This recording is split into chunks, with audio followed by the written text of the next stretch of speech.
지난주에까지 웨스트민스터 신앙고백서 제1장 성경 계시와 성경에 대해서 함께 생각을 했습니다. 오늘은 이 성경에서 가르치는 가장 첫 번째 그리고 가장 본질적인 내용을 다룹니다. 그것은 하나님에 대해서, 하나님. 오늘 우리가 다룰 내용은 제2장 제1절 하나님의 속성입니다. 속성이라고 하는 것은 어떤 사물이나 사람에게서 반드시 있어야만 하는 특징을 말하는 것입니다. 그러니까 어떤 사람이 아버지라고 하면은 아버지에게 있어서 반드시 있어야 되는 특성은 무엇일까요? 아버지에게 있어서 반드시 있어야 되는 특성은 무엇일까? 직장을 가지고 있어야 된다, 일을 해야 된다, 돈을 벌어와야 된다, 다 맞아요. 그런데 무엇이 없으면 안 돼요? 자녀가 없으면 안 돼. 그죠? 자녀가 없으면은 아버지일 수가 없잖아요. 예. 자녀가 없는데 아버지가 될 수도 없고 어머니가 될 수도 없는 거지요. 그래서 아버지의 특성, 어머니의 특성은 자녀가 있어야 된다. 그것이 그의 특성이죠. 거기서부터 모든 특성들이 나오는 거예요. 사랑도 있고 자비도 있고 능력도 있고. 가장 먼저 있어야 되는 게 뭐예요? 자녀가 있어야 된다. 그래 아버지죠. 그러니까 이제 이렇게 본질적인 그 어떤 특성들을 가리켜서 속성이라고 부르는 거예요. 그럼 여기 이제 학생이 있는데 이 학생이 우등생이에요. 우등생. 우등생 하면은 우등생의 특성은 무엇일까요? 속성이 있죠. 우등생의 속성. 국어를 잘한다. 수학을 잘한다. 영어를 잘한다. 이렇게 과목별로 아주 우수한 성적을 일일이 다 말할 수 있어요. 그래, 한마디로 말하면 뭐라고 말할 수 있을까요? 공부를 잘한다. 이렇게 말할 수 있겠죠. 그러니까 이 속성이라고 하는 것은 그의 특성을 확실하게 나타내는 것들을 의미하는 거예요.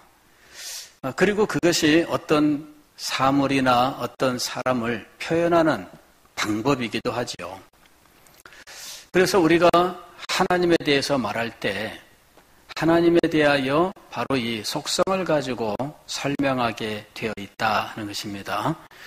이 속성을 다 말한다고 해서 우리가 하나님을 다 알 수 있는 것은 아니에요. 다만 하나님에 대하여 우리가 머릿속에 그림을 그려볼 수 있겠죠. 그러나 이 하나님을 우리가 좀 더 자세히 알기 위해서는 이제 경험을 해봐야 돼요. 경험을 해봐야 돼요. 그래서 하나님께 대한 지식은 경험적 지식이다 이렇게 이야기를 합니다. 사람도 마찬가지예요. 사람도 서로 이렇게 경험을 해보지 않으면 사람에 대해서 우리가 안다고 말하는 것들이 사실은 정확하지 않아요. 어떤 사람은 그 사람 출신이 어디고 학교는 어디고 공부는 얼마큼 했는데 온갖 거를 다 말해도 경험해보지 않으면 그 사람에 대해서 제대로 알지 못하는 거예요. 그래서 우리가 하나님에 대하여 이렇게 공부를 하지만 분명히 알아야 할 것은 하나님께 대하여는 경험해야 된다. 경험적 지식이 있어야 된다 하는 거예요. 그럴 때 이 경험은 첫째로는 하나님께 대하여 우리가 지적으로 분명히 지식을 가져야 돼요. 하나님께 대한 분명한 지식이 있어야 되고 하나님께 대한 지식은 다른 곳에서 나오는 것이 아니라 하나님의 계시의 말씀인 성경으로부터 나오는 거예요. 성경으로부터 나온 하나님께 대한 지식을 가져야 하며 그 지식에 대한 분명한 깨달음이 있어야 돼요. 그래서 그것이 나에게 하나님께 대한 경험이 되어야 됩니다. 하나님께서 성경을 통하여 우리에게 알려주신 하나님 지식이 우리에게 깨달아져서 우리가 하나님을 진정으로 경험하게 되는 과정은 성령의 역사가 있어야 가능해요. 그래서 하나님을 아는 이 참된 경험은 성경에서 우리에게 가르치는 지식과 그것을 우리에게 깨닫게 하시고 우리의 영혼이 그것을 받아 기뻐하게 하시는 성령의 역사가 있어야 한다는 것입니다. 이것이 바로 하나님 경험이에요.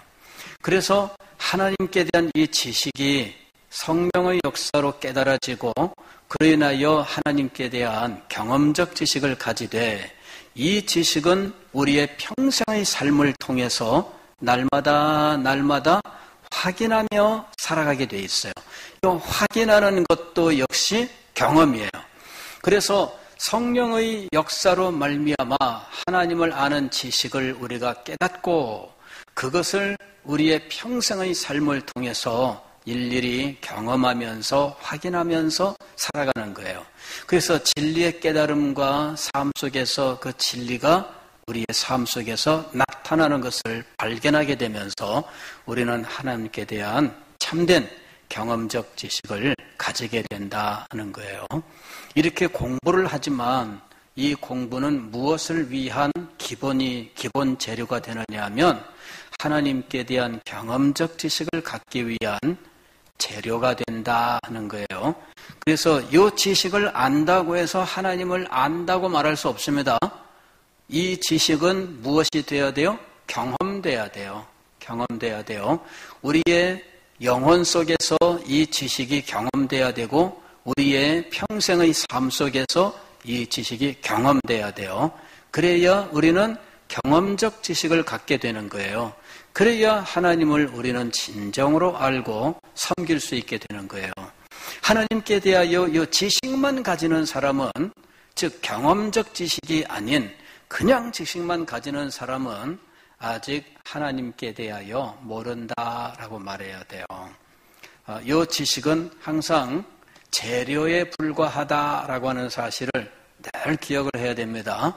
이 재료를 가지고 진정으로 우리의 영혼 속에서 먼저 체험을 하고 우리의 삶 속에서 체험을 하고 우리의 평생의 삶을 통하여 체험하여 살아계신 하나님과 동행하는 진정한 믿음의 삶이 되어야 하는 겁니다.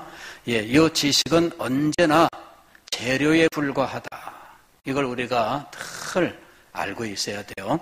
가령 제가 어느 집에 신방을 갔더니 그 여자 집사님이 남편이 교회를 나오시지 않는데 남편이 자기는 남편이 믿는다고 생각을 한대요. 어떻게 그렇게 생각하시느냐 그랬더니 남편이 옛날에 미션스쿨, 즉 기독교 계통 학교를 나왔고 그래서 성경 지식은 나보다 더 많아요. 그렇게 얘기를 하셔요. 아마도 이분은 논쟁적인 혹은 성경에 대하여 혹은 교리에 대하여 꼬투리를 잡는 그런 식의 어떤 그 말들을 아마 좀 많이 들었을 겁니다. 그걸 가지고 집에서 부인에게 툭툭 던졌는데 부인이 들을 때는 우리 남편이 이 정도까지 하면서 놀라는 거죠. 교회도 안 다니는데. 그래서 이 사람이 그 정도면은 믿는 거나 마찬가지다 이렇게 생각하고 얘기를 하더라고요. 그래서 참 그렇게까지 말씀하시는데 실망하도록 그게 아닙니다 라고 이야기하는 것이 맞을까요? 아니면은 그냥 그래요 언젠가는 돌아오겠죠 이러고 넘어가야 될까요? 참 갈등이 많습니다. 그 사람을 잘 보고 해야 돼요. 사람을 잘 보고 그저 그런 상황 저런 상황도 없이 무턱대고 아닙니다 했다가는 실망했습니다 이러고 또 시험 들어가지고 어려움 겪게 하는 수가 있어요. 예. 어떤 분이 저한테 그러시더라고요. 목사님, 제가요, 은혜를 받았어요. 그렇게 얘기를 하는 거예요. 그러면서 그냥 목사님 이렇게 설교하시는 거 보고 있다가 갑자기 눈물이 났어요. 은혜 받은 거 맞죠? 이러는 거예요. 자, 묻겠습니다. 이분이 은혜를 받은 것이다. 1번. 은혜를 받은 것이 아니다. 2번. 자, 나는 1번이다. 손 들어보세요. 나는 1번이다. 은혜를 받은 거다. 은혜를 받은 것이 아니다. 손 한번 들어보세요. 예. 비슷비슷합니다. 예. 뭐, 은혜 받은 것일 수도 있고, 안 받은 것일 수도 있겠지요. 그러나, 그것만 가지고는 은혜 받은 것이 아니에요. 그것만 가지고는. 그냥 무엇인가 그분의 마음에 와서 탁 닿아서, 그게 이렇게 마음에 자극을 준 건 맞아요. 그래서 이분이 눈물이 났고, 그 이후에 그 사실로 인해서 눈물을 흘렸다는 것 때문에 목사님을 봤더니 눈물이 났어요. 그래서 목사님이 가깝게 느껴지고, 이 목사님이 신령하게 느껴지고, 그래서 그다음부터 교회도 열심히 나왔어요. 그러니까 결과는 좋았는데, 진짜 은혜라고 말하는 것을 받았느냐? 그분이 뭔가 받아서 그 이후에 결과가 좋아서 은혜를 받은 것은 맞긴 맞을 거예요. 그러나 우리가 하나님께서 우리에게 주시는 진정한 은혜를 두고 말한다면 아직 좀 부족하다. 이렇게 말할 수 있습니다. 무엇인가 부족하다. 그래서 우리는 참 말하는 게 조심스러워요. 무조건 탁 하고 칼로 무 자르듯 이렇게 잘라서 결론적으로 탁탁 제시하는 거는 사실 좀 위험합니다. 그래서 이렇게 저렇게 살펴가면서 잘 지도를 해야 돼요. 그게 지혜입니다. 자, 어쨌든 이 남편에 대해서 사실 근거 없는 그러나 자기의 희망사항에 따른 이제 이런 이야기를 하는 거죠. 예. 그럴 때 그거를 무참하게 꺾어버리는 거는 또 참 그거는 너무 좀 안 됐어요. 예. 그래서 언젠가는 돌아오시겠죠. 그러기까지는 기도 열심히 하시고 그렇게 하세요. 그리고 교회 나오지 않고 하나님 앞에 진정으로 굴복하지 아니하고서는 다른 길이 없습니다. 그러니까 반드시 교회에 나와서 예수 그리스도를 믿는다고 고백을 하고 그리고 하나님을 섬기는 삶을 살 수 있도록 해야 돼요. 그걸 위해서 기도하십시오. 이렇게 이제 권면을 하지요. 근데 어쨌든 지식만으로 우리가 어떤 신문 기사를 읽었고 어떤 내용을 알았다라고 하는 그런 정도의 지식만으로 우리가 구원을 얻을 수 있느냐? 그렇지 않아요. 즉 구원을 얻는 은혜로운 지식은 그렇지가 않습니다. 구원을 얻는 은혜로운 지식은 경험적 지식이에요. 즉, 이 성경의 가르침이 내 영혼 속에서 깨달음으로 와야 돼요. 이것을 지적으로 깨닫고 내 마음속에 감동과 기쁨으로 다가오며 그 가르침의 내용에 따라서 그것이 죄에 대한 깨달음이었으면 회개의 자리로 나가야 되고 하나님의 사랑에 대한 깨달음이었으면 감격, 기쁨으로 나아가야 되겠죠. 때로는 감사로 나아가면서 마음속에 이러한 감동들이 있어야 돼요. 그리고 그런 것들을 날마다 자기의 삶 속에서 경험하면서 살아가야 되는 거죠. 그래야 우리는 진정으로 그 사람이 구원을 얻었고 은혜를 받았다 이렇게 말할 수 있는 거예요. 단지 지식만으로는 부족합니다. 그것은 재료에 불과합니다. 이것을 꼭 알아야 됩니다. 다만 이 재료가 참된 영혼의 경험이요 삶의 경험이 되기 위해서는 이 재료를 잘 이해를 해야 돼요.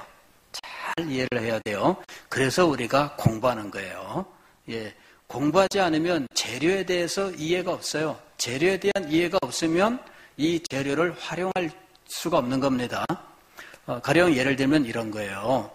주부들이 시장에 가서 음식 재료를 사왔어요. 오늘 저녁에 무슨 식사를 준비할까? 재료를 사왔어요. 그랬는데 재료에 대한 이해가 전혀 없습니다. 그러면 요리를 할 수 있을까요? 없을까요? 요리를 못하죠. 재료에 대한 이해가 전혀 없으면 뭐 요리를 한다고 하기는 하지만 이걸 잘 아는 사람이 볼 때에는 왜 저걸 왜 저렇게 하지? 이렇게 옆에서 볼 때는 좀 아닌데 왜 저렇게 해? 하면서 지적할 수 있는 사항들이 많이 생긴다는 거예요. 그래서 재료에 대해서 잘 알고 그 재료를 잘 다듬어서 활용할 수 있는 능력을 길러야 되는 거죠. 그러니까 우리가 영적 경험, 하나님께 대한 영적 경험을 위하여는 이 재료를 잘 알아야 돼요. 우리가 지금 이 신앙고백서 강해를 공부하는 이유는 하나님을 경험하기 위해서요. 하나님과 영적 교제를 나누고 하나님께서 주시는 풍성한 은혜와 축복을 받기 위해서인데, 그러기 위해서는 이것이 가능하게 하는 이 재료들을 잘 공부해서 활용할 수 있게 돼야 된다는 거예요. 그래서 우리가 이 공부를 하고 있는 겁니다. 여러분들이 왜 이렇게 딱딱하게 공부하냐? 그게 아닙니다. 이 재료에 대한 공부를 잘하고 재료를 어떻게 다듬고 어떻게 손질하는지 그거를 잘 배워야 돼요. 그러면은 성령께서 우리에게 역사하셔요. 그러면서 우리가 이 재료를 통하여 하나님을 알게 되고, 그리고 하나님을 아는 그것이 우리의 삶 속에, 저 예배 속에서, 기도 속에서, 우리의 생활 속에서 그 하나님을 아는 지식들이 역사하기 시작하고 경험되기 시작하는 거예요. 그러면서 살아계신 하나님을 사랑하고 그분과 함께하는 삶이 나타나는 것입니다. 그 재료에 대한 공부를 잘 하셔야 돼요. 자, 오늘은 제2장인데 제2장은 하나님에 대하여 다룹니다. 그래서 이 부분은 신론이라고 말할 수 있겠죠. 그런데 제일 첫 번째, 신론의 제일 첫 번째 제1절은 하나님의 속성입니다. 하나님의 속성. 오늘은 페이지가 좀 많아요. 3페이지나 되는데, 사실은 성경 구절을 많이 넣다 보니까 이렇게 페이지가 3페이지가 됐습니다. 내용은 열거하는 형식이기 때문에 번호는 많이 나갔지만, 그러나 알고 보면 그렇게 복잡하지는 않아요. 자, 1번은 뭐라고 얘기하느냐면은 살아계신 참 하나님은 오직 한 분만 계신다. 이렇게 하나님이 계신다. 이렇게 선언하고 있어요. 하나님이 계시는지를 어떻게 알 수 있느냐? 이 부분은 말하지 않습니다.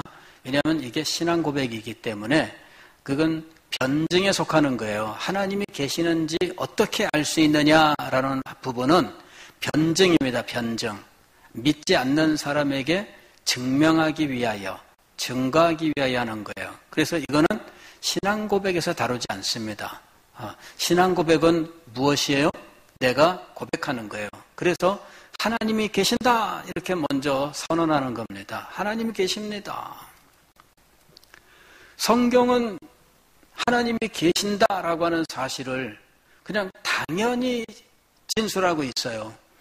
가령 창세기 1장 1절 말씀을 보면 태초에 하나님이 천지를 창조하시니라 이렇게 말씀을 하고 있어요. 당연한 거예요.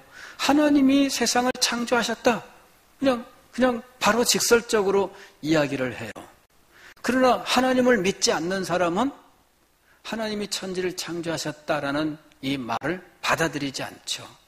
그래서 이 안 믿는 사람에게는 사실 하나님이 계신 것을 증명해야 되느냐? 이런 의문들이 있어요. 이거에 대해서는 두 가지 답이 있습니다. 입장이 있습니다. 답이 있다기보다는 두 가지 입장이 있는데, 하나는 하나님을 먼저 증명해야 된다 하는 입장이 있고요. 또 다른 입장은 하나님을 증명하는 것이 아니라 그냥 당연히 하나님이 계신 걸로 알고 하나님께 대해서 더 이상 다른 증명 없이 바로 이야기해야 된다.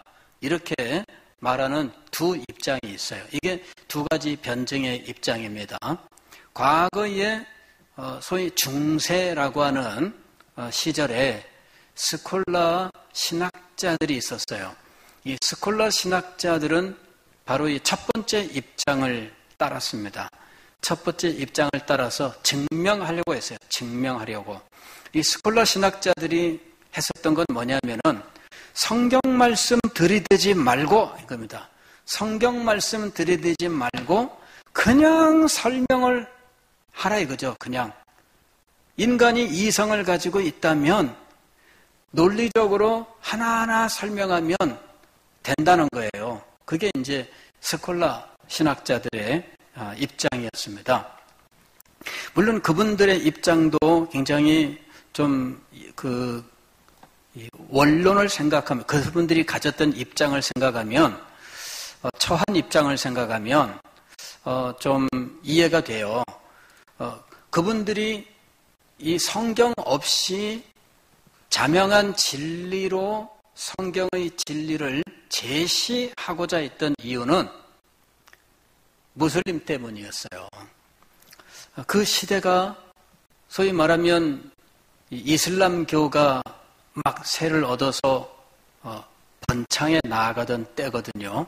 7세기 중엽에 이슬람교가 생기고 이것이 뭐 중동의 아프리카에 막 번져나가기 시작을 했는데 이 기독교 세계와 이 이슬람 세계가 딱 만나는 거예요. 과거의 기독교 세계는 이슬람한테 점령당하고 소아시아, 그 다음에 팔레스타인, 이집트, 북아프리카 다 지금 점령당해요. 나중에는 스페인까지 점령을 당합니다. 그러니까 이 이슬람 세력들에 대해서 그 세계의 신학자들이 이 사람들에게 복음을 전해야 된다. 복음을 전하는데 저 사람들은 성경을 안 믿어요. 그러면 성경을 안 믿는 사람들에게 어떻게 이 진리를 전할 것이냐. 성경 없이 진리를 전할 수 있어야 된다. 그러면 정상적인 인간이라면 다 인정하고 받아들일 것이 아니냐. 이리 생각을 한 거예요. 그래서 성경 없이 성경의 진리를 설명하고자 하는 노력을 몇백 년 동안을 기울였어요. 그 전통 속에서 여러 가지 증명법이 나온 거죠. 하나님이 계신다.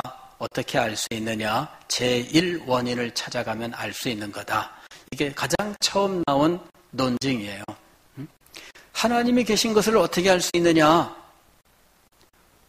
근원을 거슬러 올라가라. 아버지, 할아버지, 또 아버지, 할아버지 계속 올라가서 더 이상 거슬러 올라갈 수 없는 곳이 어디예요? 거기가 하나님이다. 이렇게 얘기한 거죠. 성경도 보면은 그렇게 돼 있어요. 사실은 누가복음에 보면은 예수 그리스도의 족보가 나오잖아요. 그 족보를 쭉 거슬러 올라가서 마지막에는 뭐라고 얘기하냐면 하나님이시니라. 그게 실상은 제1원인법과 같은 원리예요. 올라가면 어디까지 올라가요? 아담이 아니라 어디까지 올라가요? 하나님까지 올라가는 거예요. 그래서 이 세상은 하나님을 제1원인으로 한다. 즉 더 이상 거슬러 올라갈 수 없는 그 최후의 원인이 제1원인이고 그가 바로 하나님이다. 이런 식으로 이제 증명을 한 거죠. 또 이제 어떤 분은 이렇게 증명을 했어요. 세상에 명칭이 있다는 말은 이거는 존재가 있다는 말이다. 존재가 있으니까 명칭이 있는 거다. 그러므로 하나님이라고 하는 명칭이 있다는 말은 하나님이라고 하는 존재가 있다는 말이다. 이런 식으로 증명하는 분도 있고 어쨌든 이 증명하는 방법이 있었어요. 그래서 사람들에게 하나님이 계신다 이걸 증명해요. 스콜라 신학에서 중보자가 왜 필요하냐 이러면서 하나님과 사람 사이에 유일하신 중보자가 필요한 이유. 이거는 하나님은 무한자이시고 인간은 유한자인데 무한하신 분과 유한자 사이에는 접점이 없어요. 그래서 하나님을 만나기 위해서는 중간에서 중개하는 이가 있어야 된다. 그래서 중보자가 필요하다. 뭐 이제 이런 설명을 한 거죠. 그러니까 성경 없이 이거를 설명하려고 한 거예요. 그러면 성경 없이 설명하는 그것이 과연 정확한가 하는 거죠. 예. 알고 보면은 성경 없이 설명하다 보면 억지가 많이 일어날 수밖에 없습니다.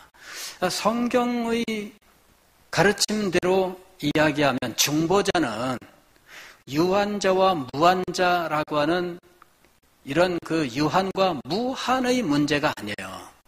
그냥 이 중보자라고 하는 것은 죄인과 의로우신 하나님 사이의 문제예요. 그래서 유한한 존재와 무한한 존재 사이를 만나게 하는 중보자 뭐 이런 설명은 실상은 성경적으로는 맞지 않는 설명이죠. 그러니까 성경 없이 증명하고자 하는 이것, 물론 성경도 없고 성경도 믿지 않는 자에게 진리를 전하고자 하는 열심은 인정을 해야 돼요. 그러나 그러한 열심이 그 후에 이 기독교 세계에 미친 부정적 영향, 이것도 만만치 않았다라는 거예요. 나중에 이제 또 다른 변증이 나왔습니다. 이 개혁주의에서 나온 변증인데 이 변증에서는 뭐라고 했냐면은 그 사람이 내가 논리적으로 설명한다고 믿는 거 아니다. 하나님의 존재는 내가 논리적으로 증명했다고 믿는 거 아니다. 그냥 선포하는 거예요. 선포. 그럴 때 성령이 그 사람에게 역사해서 믿게 되는 거지. 설명을 잘했다고 믿는 거 아니고 논리적으로 내가 그 사람을 이겼다고 해서 믿는 거 아니다. 그 얘기예요. 실제로 우리는 그 많이 경험합니다. 저도 참 학생 시절 혹은 뭐 청년 시절 안 믿는 우리 친구들하고 많이 논쟁을 했는데 얘네들이 말하다가 꼭 지고 나면 뭐라고 하냐면 이길 수 없으면 하는 말이 있어요. 예수쟁이들 말은 잘해. 야, 어떻게 그렇게 말을 잘하냐. 맨날 교회 가서 설교 듣더니 야, 말은 잘해. 이런다고요. 안 져요, 이 사람들이. 말로는 지는데 마음으로는 안 져요. 예. 내가 아무리 말을 잘해서 꺾어놔도 결국은 자기가 뭐라 그래요? 내가 좀 더 배워가지고 올게 요래요. 니는 교회에서 맨날 배우지. 그러니까 말은 잘한다. 나도 배워가지고 올게 요런다고요. 안 져요. 대학 시절에 한번 우리 과에서 모임이 있어서 이렇게 이제 저녁 때 이렇게 교수님하고 같이 이렇게 뭐 식사하고 이렇게 앉아 있었는데 얘기를 하는데 한 친구가 도전을 했어요. 야, 기독교 뭐 어떻고 성경이 어떻고 뭐 그런 거 뭐 믿을 수 없다 뭐 이러면서 뭐 성경 이야기는 뭐 허황되고 뭐 어떻고 뭐 이제 막 그런 거예요.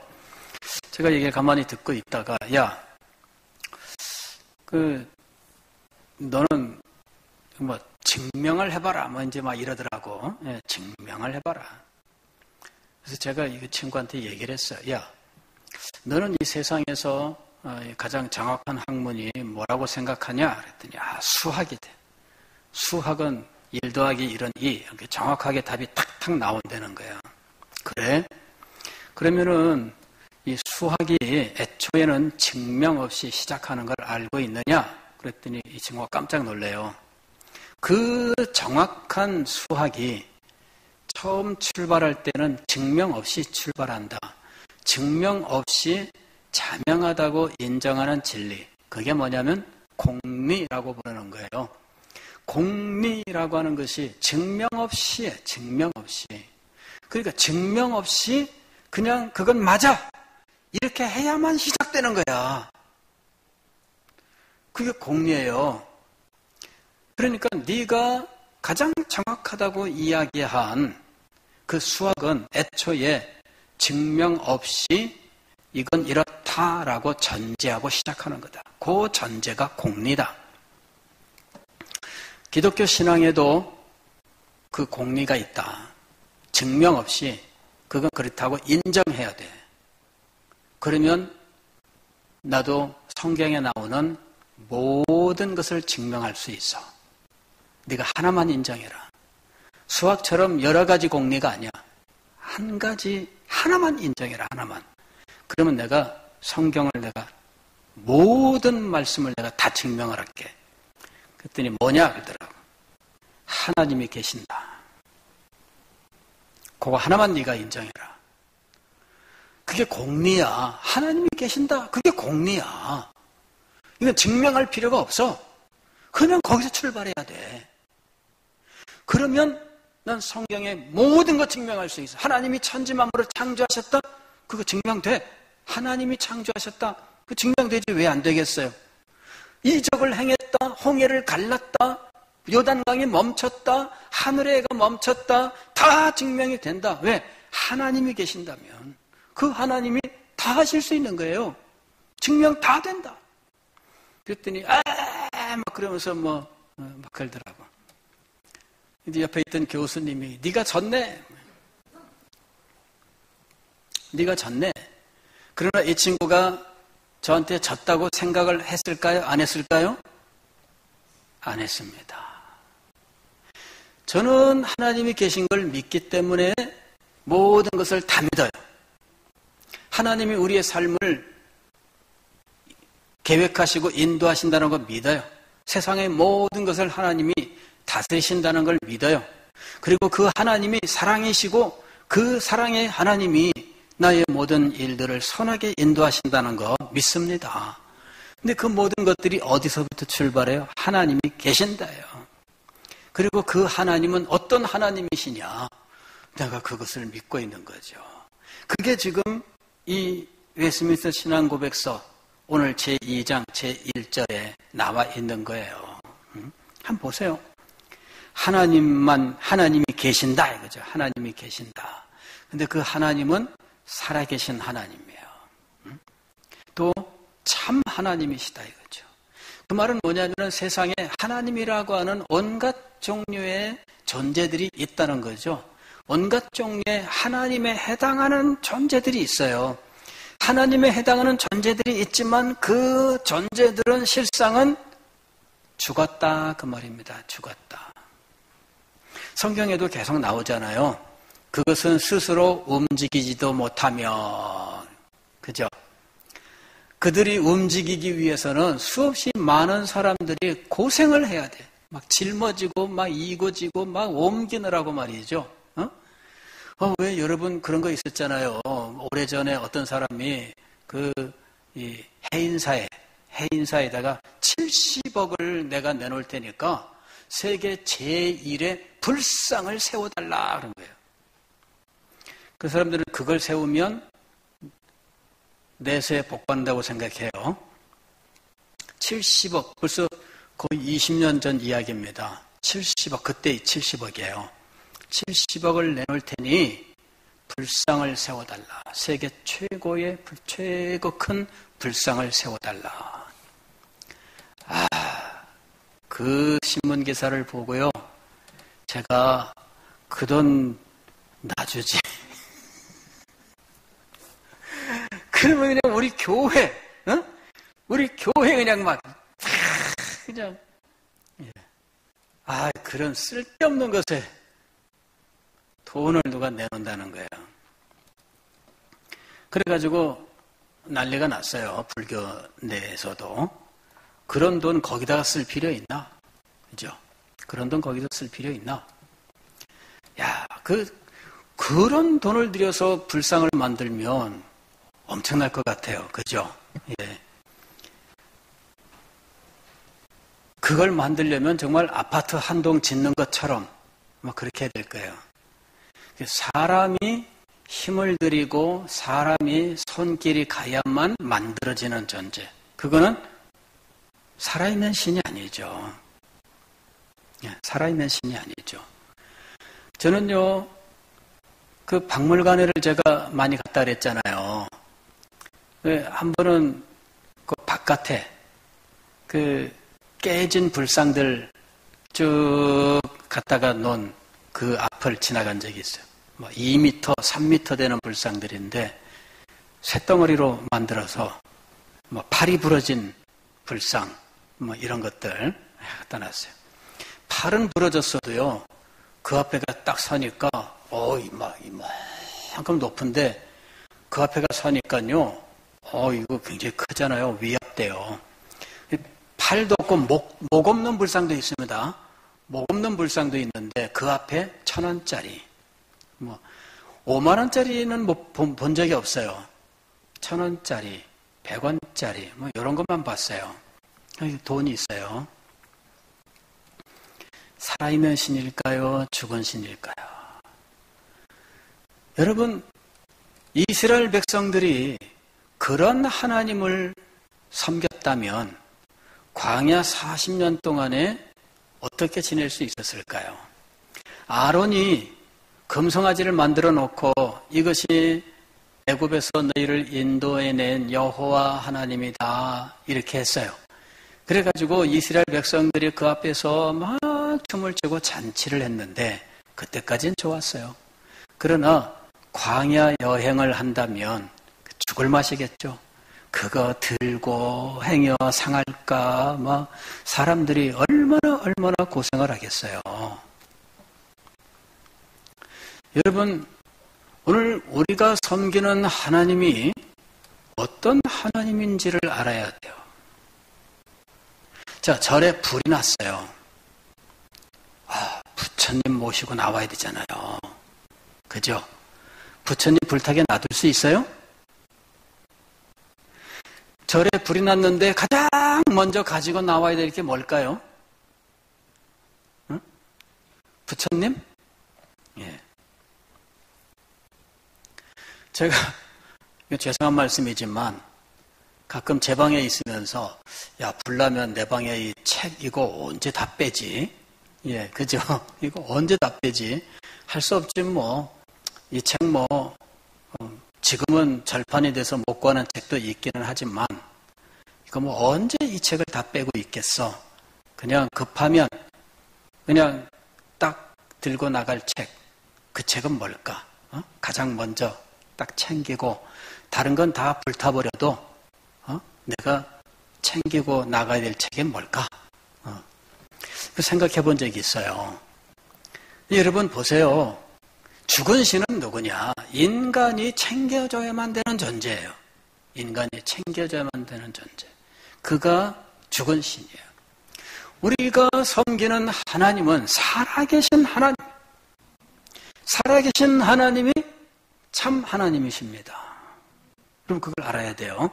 살아계신 하나님이 참 하나님이에요. 죽은 신은 참 하나님이 아니에요. 거짓 신이에요. 죽은 신은 어떤 존재냐? 인간이 먹여줘야 먹고, 그죠? 이런 얘기 하잖아요. 조상신. 이 후손아, 네가 제사상을 안 차려줘서 내가 이렇게 말랐다. 그 참신이 아니죠. 그러잖아요. 후손이 그래 제사상 안 차려져갖고 삐쩍 말라지고 나타난 거예요. 이 조상신이. 그 참신이 아니에요. 참신은 누구예요?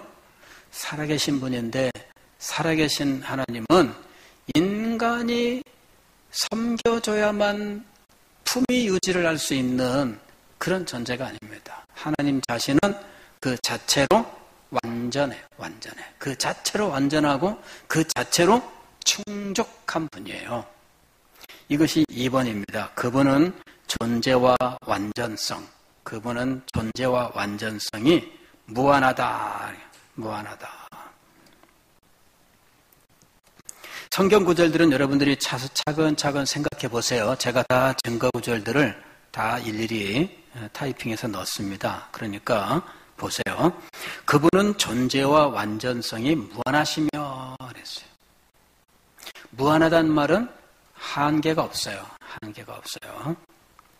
그 존재와 완전성이 무한하다. 이건 좀 철학적 용어죠. 철학적 용어인데 가만히 생각을 해보세요. 자, 그분은 3번을 보면 지극히 순수한 영이시며 그랬어요. 영이시라고 하는 이것이 무한한 특성을 가지는 거예요. 영이. 물론 영이라고 해서 다 똑같은 영은 아닙니다. 가령 천사. 천사도 영적인 존재이긴 하지만 하나님과는 달라요.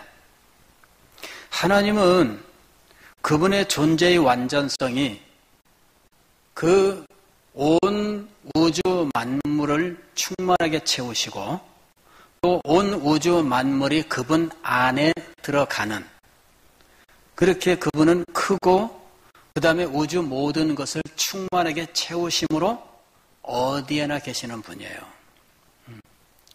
그러니까 저는 육체를 가지고 있고 어느 한 지점에 저는 이렇게 있겠지만 제 육체가 뭐 이 정도가 아니라 몸집이 가령 이 둘레, 가슴 둘레가 가령 제가 100kg다. 100km다. 가슴 둘레가. 그러면 이 가슴 둘레 100km 안쪽에는 제가 어디나 존재하게 되는 거예요. 100km 안쪽에는. 1000km다. 그러면 1000km 안에는 제가 어디에나 저예요. 여길 가도 제 가슴, 저기 가도 제 가슴, 저기 가도 내 등, 어디나 다 저예요. 이해가 되죠? 제가 크면 클수록 나는 1000km 안에 충만하게 되고 10,000km 안에 충만하게 되는 거예요. 하나님이 온 우주 만물에 충만하다는 말은 온 우주 만물 그것 속에 하나님이 어디나 계신다는 말이에요. 하나님은 온 우주의 충만하심으로, 즉 충만하게 채우심으로 어디에나 계시는 분이 되셔요. 굉장히 신비한 거예요. 저는 하나님의 편재에 대해서 아니 계시는 것이 없으시며 이렇게 늘 했는데, 제가 성 어거스틴의 고백록을 읽으면서 고백록 제 1장, 2장 이렇게 읽어나가면 하나님에 대한 그의 고백이 쭉 나오는데 거기에 하나님의 완전성에 대한 고백이 나와요. 하나님은 어디에나 계시며 그분은 어디나 채우심으로 하나님은 어디에나 계시는 분이십니다. 어디나 충만하심으로 어디에나 계시는 분이십니다. 이런 고백이 나와요. 그래서 제가 놀랐습니다. 아, 그러시구나. 하나님의 편재가 그런 거구나. 이렇게 제가 알게 됐어요. 그런데 나중에 알고 보니까 성경에 그런 표현이 있어. 하나님의 충만함.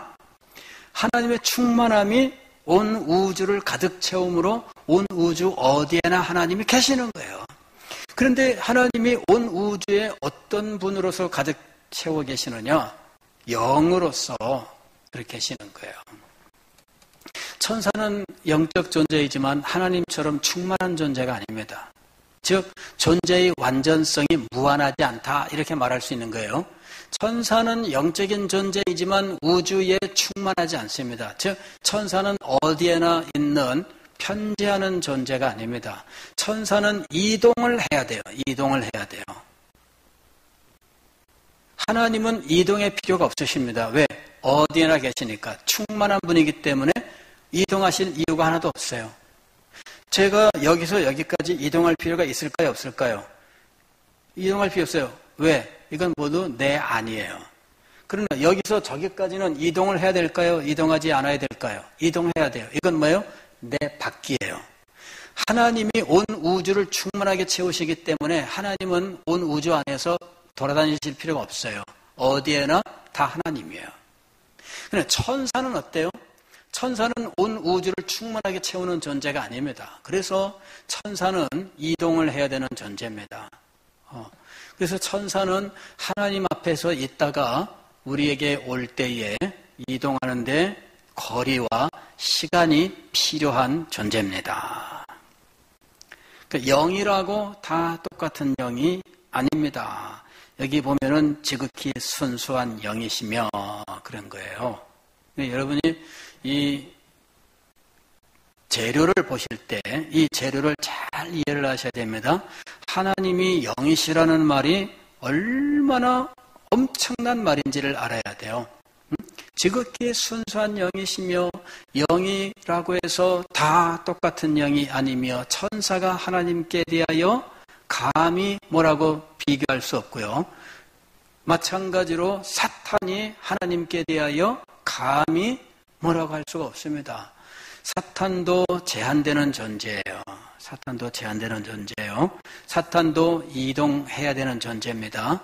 이동하는데 시간과 거리가 필요한 존재가 사탄이에요. 그걸 알아야 돼요. 사탄이 여기도 있다 저기도 있다는 존재가 아닙니다. 동시에 존재하는 존재가 아니에요. 사탄이.